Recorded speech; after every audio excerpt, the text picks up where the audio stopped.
Audio Jungle.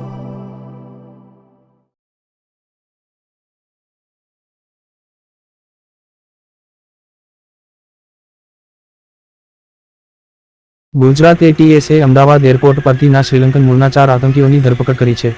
આ 4 આતંકવાદીઓને પકડવામાં ગુજરાતને મોટી સફળતા મળી છે. એટીએસ લાંબા સમયથી એરપોર્ટ પર ચાંપતી નજર રાખી રહી છે.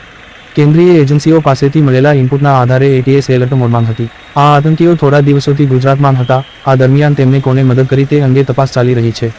અમદાવાદ એરપોર્ટ પરથી ઝડપાયેલા 4 આતંકીઓની પૂછપરછ દરમિયાન મોટો ખુલાસો થયો છે. આ 4 આતંકવાદીઓ આત્મઘાતી બોમ્બર બનવાની તૈયારી કરી રહ્યા હતા અને તેમની પાસેથી 3 સ્ટાર સ્ટડેડ પિસ્તોલ મળી આવી છે. આ 4 આતંકીઓને 14 દિવસના રિમાન્ડ પર લેવામાં આવ્યા છે.